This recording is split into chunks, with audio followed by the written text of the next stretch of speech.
Right ఇక మరో breaking news చూస్తున్నాం. మహబూబ్ నగర్ కాంగ్రెస్ ఎమ్మెల్సీ అభ్యర్థిపై ఉత్కంఠ వీడిపోయింది. స్థానిక సంస్థల ఎమ్మెల్సీ అభ్యర్థిగా మన్నే జీవన్ రెడ్డి పోటీ చేస్తారని రాష్ట్ర ఎక్సైజ్ శాఖ మంత్రి జూపల్లి కృష్ణారావు చెప్పారు. హైదరాబాద్లో ఎమ్మెల్సీ ఎన్నికల సన్నాహక సమావేశం నిర్వహించారు.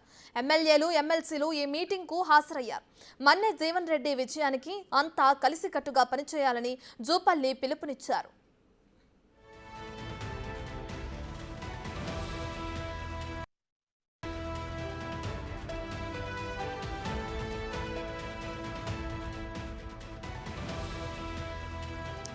మహబూబ్ నగర్ కాంగ్రెస్ ఎమ్మెల్సీ అభ్యర్థిపై ఉత్కంఠ వీడిపోయింది.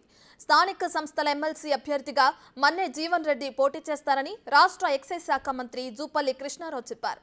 హైదరాబాద్లో ఎమ్మెల్సీ ఎన్నికల సన్నాహక సమావేశం నిర్వహించారు.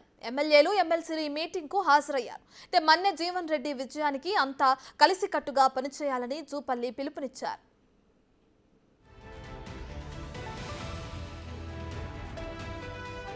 రైట్ ఇదే అంశానికి సంబంధించి మరింత సమాచారాన్ని మా ప్రతినిధి శంకర్ అందిస్తారు. సో శంకర్, అటు కాంగ్రెస్ ఎమ్మెల్సీ అభ్యర్థి మహబూబ్ నగర్ కి సంబంధించి మన్నే జీవన్ రెడ్డిగా మంత్రి జూపల్లి కృష్ణారావు అయితే చెప్పడం జరిగింది. అయితే ఎన్నికల బరిలో ఆయన ఏ విధంగా ముందుకెళ్లబోతున్నారు, దీనికి సంబంధించిన డీటెయిల్స్ ఏంటి?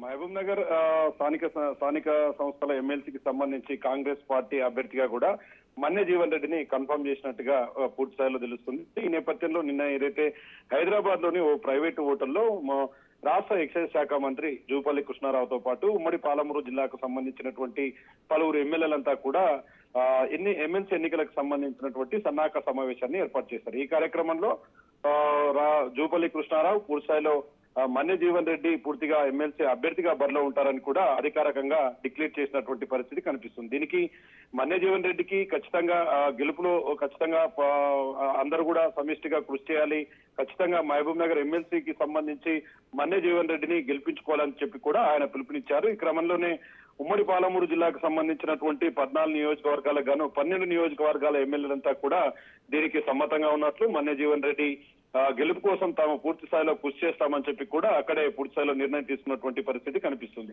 ముఖ్యంగా ఏదేమైనప్పటికీ ఎమ్మెల్సీ ఎన్నికల నామినేషన్ల పర్వం అయితే కొనసాగుతూ వస్తుంది. ఈ నేపథ్యంలో మరి మన్నే జీవన్ రెడ్డికి సంబంధించి పిలుపు రావడంతో మన్నే జీవన్ రెడ్డి పూర్తి స్థాయిలో ఒక క్లారిటీ వచ్చింది ఈ విషయం. ఎందుకంటే మన్నే జీవన్ రెడ్డి పూర్తిగా ఎమ్మెల్సీ అభ్యర్థిగా ఖరారు కావడంతో స్థానికంగా ఉన్నటువంటి కాంగ్రెస్ నేతలు అయితే ఈ అధిష్టానం తీసుకున్నటువంటి నిర్ణయం కావచ్చు, ఇది అంతా కూడా సమ్మతమే అని చెప్పి కూడా కాంగ్రెస్ క్యాడర్ అయితే భావిస్తుంది. మొత్తంగా మన్నే జీవన్ రెడ్డి బరిలో ఉంటే ఖచ్చితంగా మన్నే జీవన్ రెడ్డికి పూర్తి స్థాయిలో గెలుపు ఛాన్సెస్ ఎక్కువగా ఉంటాయి. ఈ క్రమంలోనే మన్నే జీవన్ రెడ్డిని పేరును ఖరారు చేసినట్టుగా తెలుస్తుంది. అదేవిధంగా గతంలో ఆయన బీఆర్ఎస్ పార్టీలో ఉన్నప్పుడు కూడా పూర్తి స్థాయిలో స్థానిక సంస్థల ఎన్నికలు కావచ్చు, ఎమ్మెల్యే ఎన్నికలు కావచ్చు, ఎంపీ ఎన్నికలు కావచ్చు, ఓవరాల్ గా ఆయన క్షేత్రస్థాయిలో పనిచేస్తూ బీఆర్ఎస్ పార్టీకి సంబంధించినటువంటి చాలా గెలుపులలో కూడా ప్రముఖంగా కీలక పాత్ర పోషించాడు. ఈ నేపథ్యంలోనే ఆయనను గుర్తించలేదనే క్రమంలో ఆయన కాంగ్రెస్ పార్టీలోకి చేరడం, ఆయన సేవలు వినియోగించుకునేందుకైతే కాంగ్రెస్ అధిష్టానం ముందుకు వెళ్తున్నటువంటి ఈ క్రమంలో ఆయనకు టికెట్ కేటాయించడం మాత్రం ఉమ్మడి పాలమూరు జిల్లా వ్యాప్తంగా ఉన్నటువంటి